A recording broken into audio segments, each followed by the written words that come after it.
Crónica, historias de vida.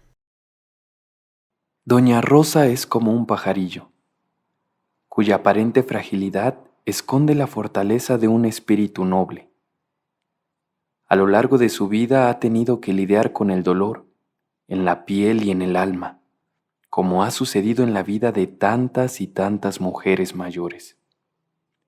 La muerte de seres queridos, el cuerpo que traiciona, el desgaste cotidiano, las privaciones, las ausencias, y a pesar de todo, Doña Rosa recuerda y narra y bromea y ríe y sí, también llora, pero resiste. Doña Rosa y la señora Valentina, amiga y comadre, me reciben en su hogar, en el barrio de Xonaca, entre calles cargadas de nostalgia y vecindades consumidas por el tiempo. Tras una caída y una lesión en la rodilla que derivó en 14 cirugías, una placa y una prótesis, la señora Rosa libra una férrea batalla en cada pequeño y titubeante paso que da. Con trabajos, logra sentarse en este patio, y de su cuerpo menudito brota un hilillo de voz con el que empieza a bordar memorias. Rosa Modesto nació en 1949, en el barrio del Refugio, y tras vivir la primera infancia en una vecindad del barrio del Alto, llega a Xonaca a los 10 años, a unos pasos de la Fuente de los Muñecos.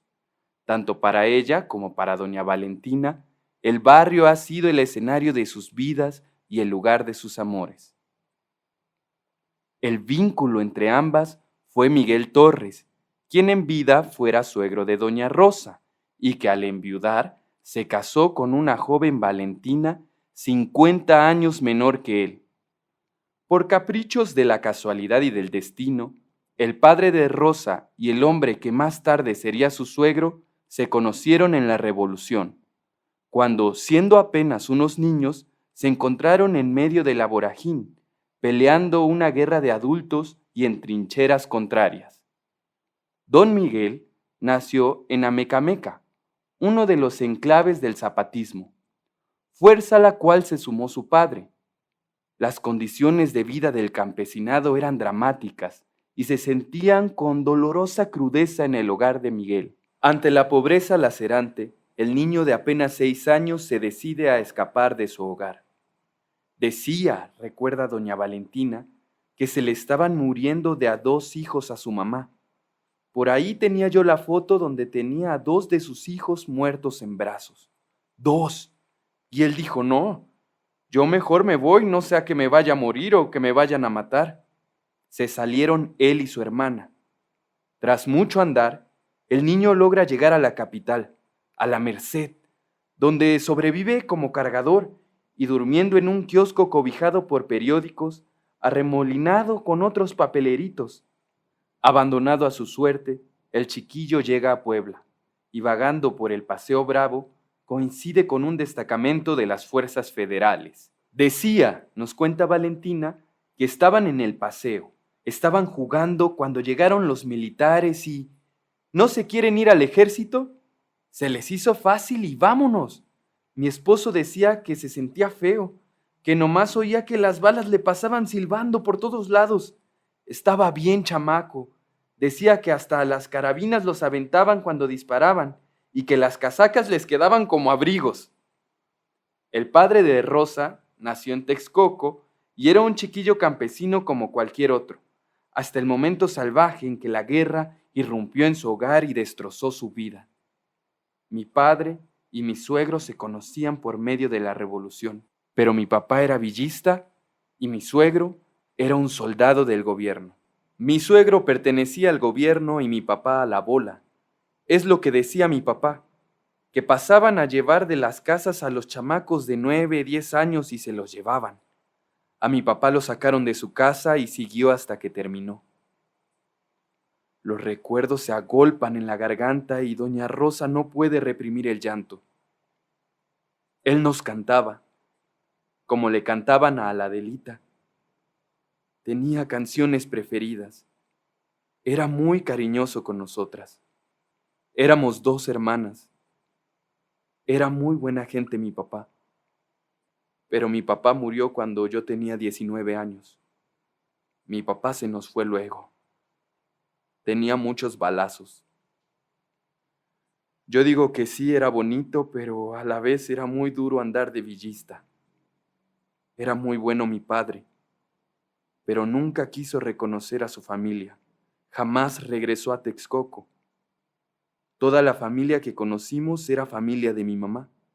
De mi papá nadie. Cuando lo levantaron de su casa, habían abusado de su mamá, de sus hermanas. Él ya no quiso regresar.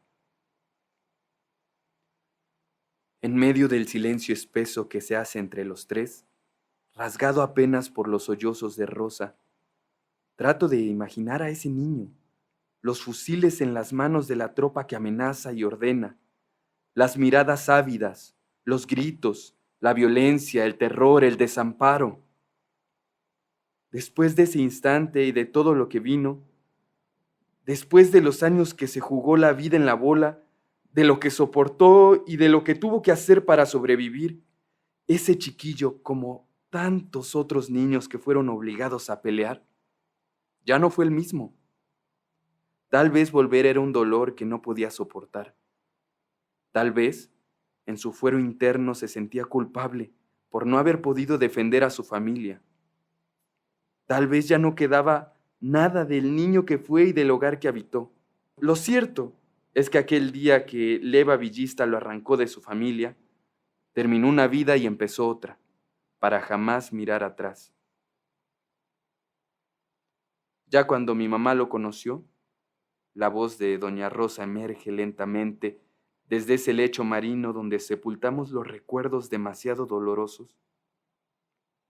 Mi papá ya trabajaba aquí, en la esquina de la 20 y la 22, en El Encanto, la fábrica del Encanto, que era una textilera.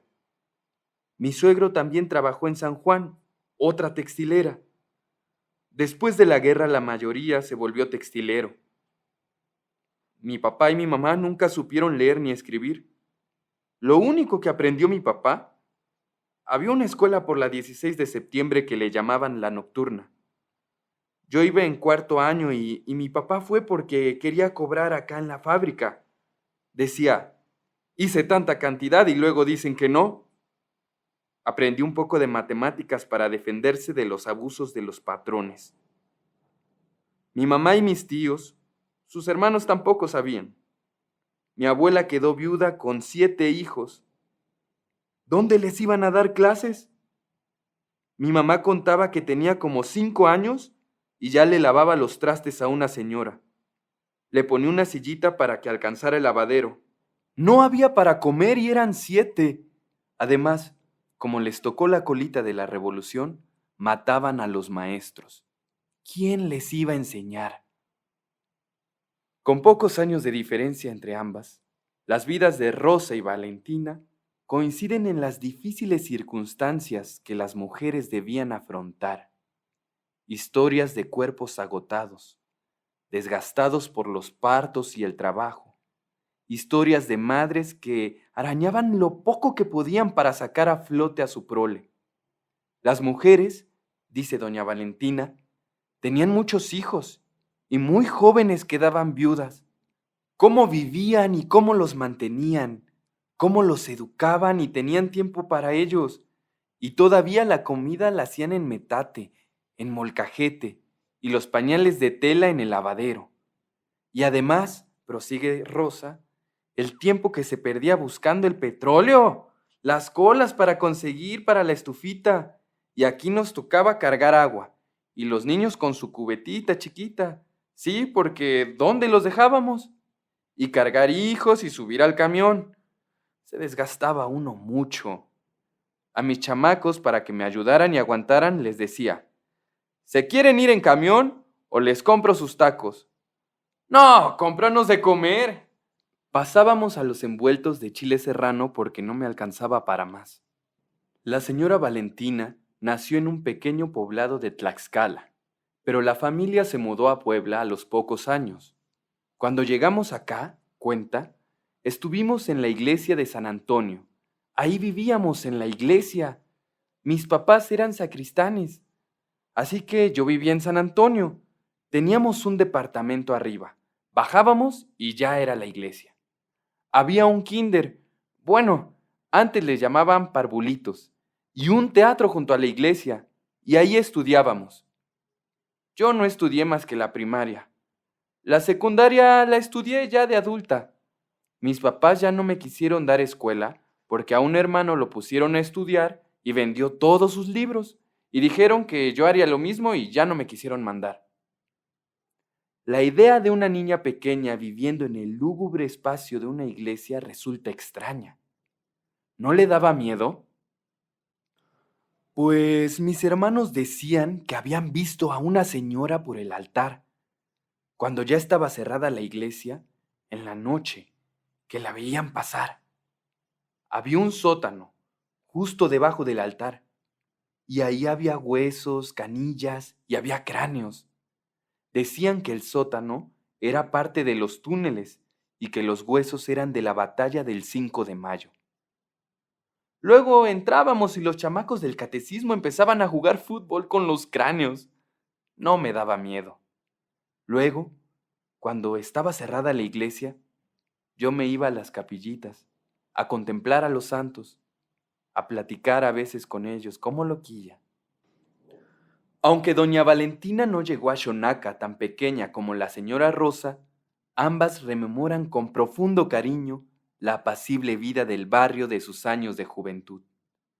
De chamacos, cuenta doña Rosa, íbamos como de 10 u 11 años, ve que acá era puro cerro, y eran las 4 o 5 de la mañana y ahí íbamos los niños. Me acuerdo que era luego la 1 o 2 de la mañana y nos veían correr de la fuente de los muñecos al árbol de la iglesia de Xonaca, echando carreritas. Luego, los adultos nos querían espantar. Mi mamá decía, ¡se les va a aparecer el jinete sin cabeza! Porque contaban que salía del árbol y se metía en una nopalera, por la fábrica del encanto, y ahí desaparecía. ¡Nah! Ni porque nos dijeran, nosotros seguíamos jugando y nunca vimos nada. Hasta la fecha yo no he visto nada. Después, en la iglesia de la Cruz, llegaban las gentes y ponían su manta, y ahí pasaban películas, y ahí estaban todos los chamacos sentados en el suelo. Tanto Valentina como Rosa coinciden en que la vida ha pasado linda en el barrio, pues siempre ha sido un sitio tranquilo, más aún en los viejos tiempos, aunque la gente del centro solía mirar con malos ojos a los habitantes de este lado del río. De aquel lado, comenta doña Valentina, según era la gente de la alta sociedad, y de este lado era la gente humilde del pueblo. Sí, claro que había distinción, ¿cómo no? La gente no solía venir del centro hacia los barrios porque les daba miedo venir a lo popular. Pensaban que iban a encontrar pura gente mala que iba a robarles. Los tiempos han cambiado.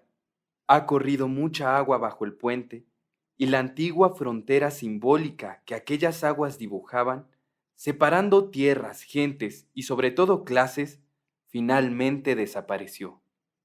Xonaca dejó de ser un caserío remoto para convertirse en uno de los barrios históricos, y quien no se haya dado la oportunidad de pasear por esas calles se ha perdido de una parte fundamental de la ciudad.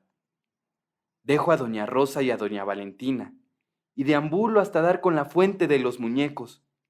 Unas chiquillas andan por ahí, jugando, revoloteando como pajarillos.